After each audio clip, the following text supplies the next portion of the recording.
Hey guys, so this is the second in a three-part series of insulin and blood sugar control. In the first video, which I'll link down below, we went through definitions of what everything is, including blood sugar, insulin sensitivity, insulin resistance, glucagon. So you can check that out. In this video, we're going to talk about how to control your blood sugar and what factors impact it.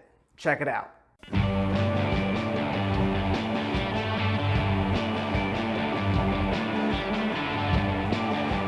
So first, let's talk about what causes spikes or drops in blood sugar.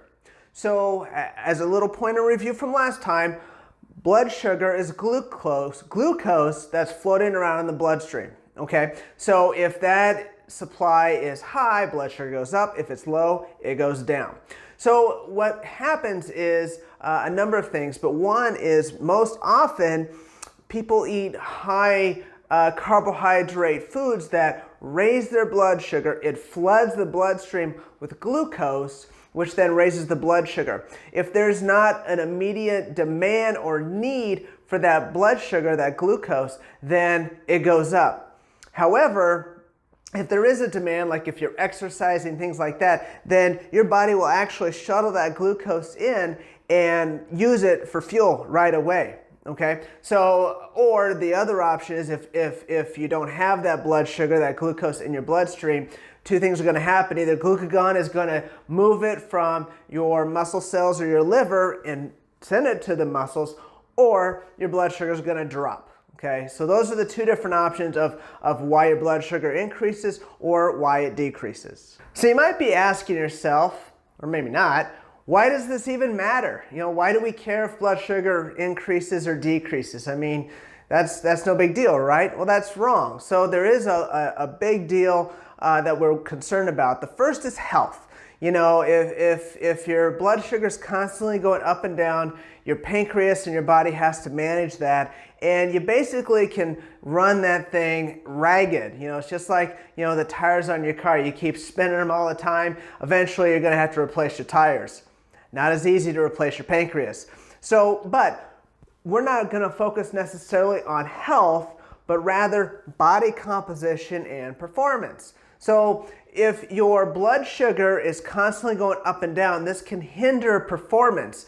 If you're putting energy demands on your body, whatever that activity is, if your blood sugar drops, you're going to have a heck of a time performing that activity.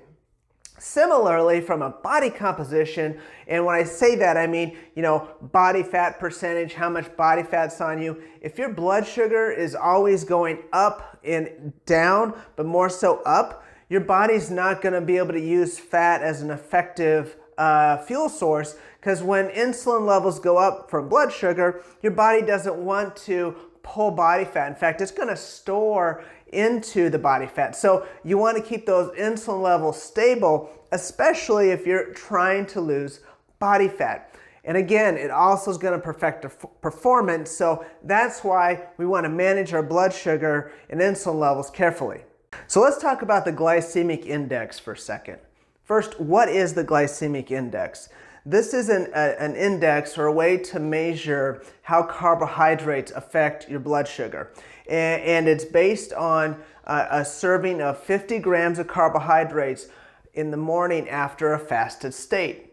So when they did this, they found that the high glycemic index, in other words, the foods, the carbohydrate sources that increase your blood sugar rapidly are things like white bread, white rice, sugary cereals, things of that nature. And the commonality, besides the color white, is low fiber, okay?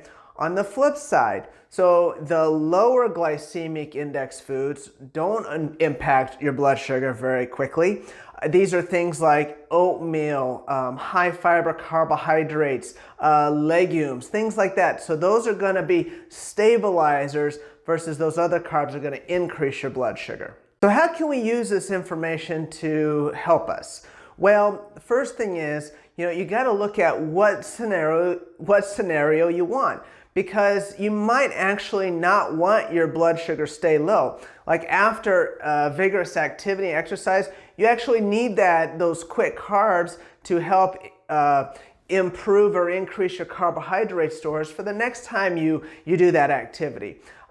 Or again, if you're trying to keep your blood sugar low, you're not in the middle of vigorous activity, you want that lower glycemic index food.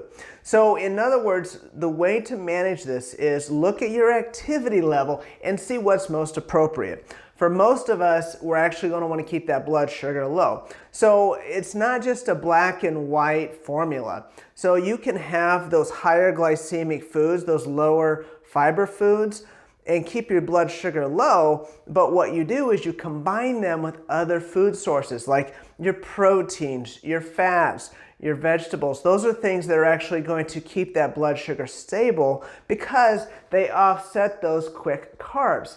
You know, if you have, say, for example, white rice with some meat in there, you use some good fats like maybe olive oil, make like a stir fry, you know, your blood sugar is not going to react as fast as if you just had the white rice alone. So you can't necessarily just say, okay, this is a bad carb, I need to not eat it.